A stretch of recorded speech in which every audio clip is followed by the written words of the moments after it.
जय हिंद साथियों। देखिएगा आपको मैं आज लेटेस्ट अपडेट जो यूपी पुलिस 60/244 की है उसके रिगार्डिंग मैं आपको कुछ बताने वाला हूं। जैसा कि आप पूछ रहे थे कि भैया जेटीसी और आरटीसी के लिए क्या क्या चल रहा है, वो सब दोनों जानकारी जो है इस वीडियो के अंदर आपको लेटेस्ट है अपडेट है वो आपको मैं दे दूंगा विद नोटिस के साथ ही में। अभी मैं आपको जो है इसका नोटिस जो है वो क्या आया है वो भी मैं आपको दिखाने वाला हूँ। चलिए स्टार्ट करते हैं। सबसे पहले देखिएगा आज की अपडेट क्या है, इसके बाद में आपके सवाल जो रहेंगे उनको भी मैं आपको बताऊंगा, साथ ही में आपके जो कमेंट आए थे उनको भी मैं यहाँ पर ले लेता हूँ। ठीक है, चलिए स्टार्ट कर लेते हैं। अगला अगला जो सवाल है वो देख लीजिएगा। ये देखिएगा इसके बाद में जो आपके सवाल निकल के आए थे वो थे जेटीसी आरटीसी में दोबारा मेडिकल हुआ क्या। मैंने जवाब दिया था जो है बिल्कुल नहीं होगा। इसके बाद में छुट्टियां कितनी मिलती हैं मैंने आपको बता दिया था कि ट्रेनिंग के टाइम पर 6 छुट्टियां मिलती हैं जो कि 3-3 के सेगमेंट में होती है। ठीक है, मेडिकल के लिए 5 छुट्टियां मिलती हैं। इसके बाद अगला जो सवाल आपने मुझे पूछा है वो आपको बताता हूँ कि पहली सैलरी कितनी आएगी। देखिए लगभग जो है क्या लगभग 30,000 के आसपास जो आपकी पहली सैलरी है वो बनेगी। ट्रेनिंग पर कितने रुपए ले जाएंगे, देखो लगभग आपको पता होगा कि 6 से 8 हजार रुपए मेस की फीस होती है। बाकी अपने जो खर्चे होते हैं वहां पर जो भी सामान लेना होता है वो आपके लिए, तो आप मान सकते हैं 10,000 रुपए अपनी जेब में रख लीजिएगा। इसके बाद में देखो लड़कियों की बैरक अलग होगी, बिल्कुल भैया अलग होगी। बॉयज की अलग होगी, गर्ल्स की अलग होगी, लेकिन ये दोनों के दोनों कंपार्टमेंट जो वो एक ही बिल्डिंग में होंगे। आगे देखो पहली सैलरी मैंने आपको बता दिया लगभग 30,000 के आसपास। ट्रेनिंग पर 50,000 रुपए लेके जाने के इतने की जरूरत नहीं है, आप आराम से जो है 10,000 लेके जाइएगा, काम आपका हो जाएगा। लड़कियों के लिए बता दिया है। अभी तक पुलिस वेरिफिकेशन नहीं हुआ है। इसमें दो सवाल थे आपके, एक है भैया LIU जांच और एक है आपके थाने वाला वेरिफिकेशन।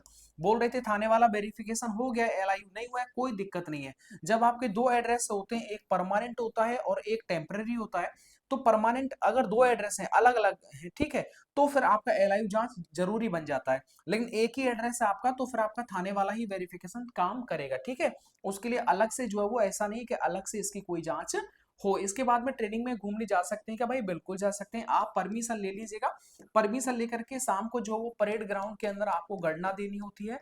ठीक है, आपको गणना देनी होती है, गिनती करना होता है, बस इतना ही सारा काम है, बट आप परमिशन लेकर के ही जा सकते हैं। अगला सवाल देख लीजिएगा, आगे देख लीजिएगा। जो ये नोटिस मेरे सामने आया वो आप देख पाएंगे। मैं आपको इसे समझाने से पहले एक चीज और बताना चाहूंगा। यहाँ पर आप देख लीजिएगा, आपको इन्फॉर्म करना चाहूंगा कि टेस्ट बुक की तरफ से पास प्रो जो है वो सेल स्टार्ट होने वाला है। ये 28 मई से हो जाएगा। आपको पता है कि आज की डेट है 27 मई, आपको पता है इसके बाद में 28 चालू हो जाएगा। तो रात के 12 बजे यानी आज रात के आप देखेंगे 12 बजे से ये सेल स्टार्ट हो जाएगी। जैसे ही आप 12 बजे आप लेते हैं तो एग्जांपल के तौर पर अगर आप इस सेल के माध्यम से टेक्स्ट बुक का पास प्रो बाय करते हैं तो ये 300 रुपए का मिलेगा। अब आप जैसे जैसे 12 बजे के बाद 1 बजे 2 बजे या 3 बजे लेंगे तो इस प्राइस का जो रेट है वो इंक्रीज होता चला जाएगा। ठीक है, तो इसीलिए आज रात 12 बजे अलार्म लगा के सोइएगा, डायरेक्टली इस टेक्स्ट बुक का पास प्रो आप जो है बाय कर सकते हैं। देखो स्पेशली सेल ऑफर है 12 AM से लेकर के 1 बजे के बीच में। आप देख पाएंगे यहाँ पर सिर्फ सबसे सस्ता प्राइस आपको देखने को मिलेगा। इसके बाद में देख सकते हैं प्राइस इंक्रीजिंग हो जाएगा एवरी मिनट, जैसा कि मैंने आपको इस घड़ी के माध्यम से बता दिया है।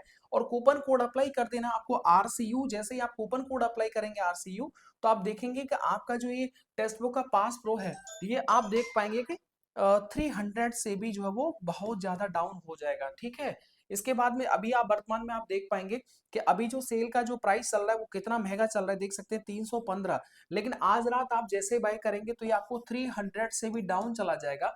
कूपन कोड अप्लाई कर देना है RCU, चलेगा। आगे देख लीजिएगा, लिंक डिस्क्रिप्शन बॉक्स में दे रखा है। आप किसी भी एग्जाम के लिए, जैसे आप देख सकते हैं आपका NTPC का एग्जाम आ रहा है, क्या आपका NTPC का आ रहा है, इधर आपका UPSI का आ जाएगा, इधर आपका SSC का कोई भी एग्जाम हो, सभी के लिए आप मॉक टेस्ट अच्छे से अच्छे जो है वो ट्राई कर सकते हैं। चलेगा, आगे बढ़ जाते हैं। इस नोटिस में क्या दे रखा है देखिएगा, इस नोटिस में साफ साफ लिखा हुआ है कि जो आपका आपका ट्रेनिंग कराएंगे, ठीक है, उनके लिए ITI की जरूरत होता है। क्या होता है?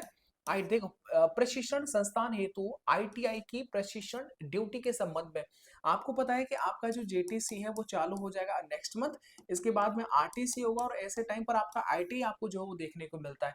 तो बस उन्हीं की ड्यूटी जो है वो कहाँ कहाँ पर लगानी है वो आपको बताया गया है। और यहाँ पर भी देखो साफ साफ लिखा गया है, यहाँ पर देखो 9 महीने का जो आपका ट्रेनिंग है वो होने वाला है। ठीक है, 21 जून 2025 से 9 महीने का जो आपका ट्रेनिंग है वो चालू हो जाएगा। तो ऐसे में ये जो नोटिस है वो भेजा गया है कि भाई देखो आपको पता है कि आईटीआई की जरूरत पड़ेगी, तो ऐसे में जो जो आईटीआई यहाँ पर अपने ट्रेनिंग के लिए तैयार है उन सब की डिटेल जो है वो मुख्यालय को अवगत कराना है। यदि वर्तमान नियुक्ति के संस्थान पर कोई आईटीआई कोर्स उत्तीर्ण या फिर कोई भी कांस्टेबल हो या फिर हेड कांस्टेबल उपस्थित नहीं है, तो जनपद में ये आगे लिखा गया है पीएससी बहाली के सेनानायक का दायित्व होगा कि स्थानांतरण पर गैर कर्मचारियों को अपने स्तर से सूचित करें, उनका तत्काल निर्देशन उपलब्ध कराएं। ठीक है, आईटीआई का नाम और विवरण अंकित हो, बस यही वाली बात है कि यानी आईटीआई की जो है वो जरूरत है, और आईटीआई की जरूरत है जो जो तैयार है जाने के लिए, उन सब का डाटा जो वो आपको भर्ती वो मुख्यालय को अवगत कराना पड़ेगा, ताकि आपका आईटीआई आपका जो जेटीसी आरटीसी है वो चालू हो जाएगा। ठीक है, तो जेटीसी बिल्कुल आप तैयार। अच्छा, एक चीज और मैं यहीं पर क्लियर कर देता हूँ, अगर आप जो इजाजत दें तो। भाई देखो मेरा एक्सपीरियंस है, और मेरा ही नहीं सभी का एक्सपीरियंस है। देखिएगा आप जूतों के बारे में, देखिए भाई आप याद रखेंगे मेरी बात को। आप जब जूते खरीदते हैं ना, तो आपने दो चीज देखी होंगी, दो तरह के जूते आपको मार्केट में मिलेंगे जो कि पुलिस फोर्स के लिए होते हैं। एक आप देखेंगे टीएसएफ और एक देखेंगे लिबर्टी। ठीक है, अब आप कहेंगे भैया इन दोनों में से कौन सा हम ठीक समझेंगे। देखो भाई, मुझे 3.5 साल का जो है वो अनुभव है, और 3.5 साल जूते पहन पहन के मुझे पता चल गया। भाई देखो टीएसएफ को आप परचेज मत करना, लिबर्टी को आप ले लेना। ये थोड़ा महंगा भी होता है, लगभग 2-2.5 हजार का आएगा। ये जो है लगभग 1800 के आसपास आएगा, और ये लगभग 2-2.5 हजार का आएगा। ठीक है, तो अब इन दोनों में बेहतर क्या है, देखो टीएसएफ का मैंने देखा भाई, समझ लो कि आप जैसे आज तारीख आप नोट कर लीजिए, 6 महीने 6 महीने ये जूता चलता है। इसके बाद में आप देखेंगे इसका जो तलवा होता है ना भाई, इसका जो तलवा होता है ना वो बिल्कुल जो है उखड़ने लग जाता है, तलवा उखड़ने लग जाता है। आप डेट डाल के देख लीजिएगा, 6 महीने के अंदर तलवा उखड़ जाएगा टीएसएफ का। लेकिन लिबर्टी का आप 4 से 5 साल भी पहनेंगे ना भाई, इसकी एक तो चमक बरकरार रहती है, और साथ ही में बड़ा ही दिखने में शानदार होता है। तो ये कोई ऐसा नहीं है कि कोई किसी ने मुझसे कहा हो इसलिए मैं आपको सजेस्ट कर रहा हूँ, मुझे कल याद आ गया तो मैं आज जो है इस बात को यहाँ पर रख रहा हूँ। तो लिबर्टी का आप थोड़ा सा आप देख लीजिए, ठीक है, जो भी पड़े जैसा भी, लेकिन लिबर्टी का लेना भाई, टीएसएफ का मत लेना, नहीं तो आप परेशान हो जाएंगे। चलिएगा, इसके बाद देखो ये वाला जो है प्रशिक्षण संस्थान आईटीआई के प्रशिक्षण हेतु ड्यूटी के लिए ड्यूटी लगाई गई है। ठीक है, इनका नाम है, इनका जनपद गृह जनपद है। अभी ये कहाँ पर नियुक्त है, इसके बाद में इनको कहाँ कहाँ भेजा जाएगा, एपीटीसी सीतापुर, गोरखपुर, मुरादाबाद, यहाँ पर भेजा जाएगा। इनके कॉन्टेक्ट नंबर है। ठीक है, चलेगा, इसके बाद जो भी अपडेट होगा वो मैं आपको जरूर अवगत कराऊंगा। अगर आपके अन्य कोई सवाल है तो जरूर आप कमेंट के अंदर जो वो पूछ सकते हैं। मिलता हूँ आपको नेक्स्ट वीडियो के साथ, वीडियो को देखने के लिए, और यार वीडियो को एक लाइक मार दीजिएगा। ठीक है, चैनल पर आए तो सब्सक्राइब कर लीजिएगा। Thank you so much.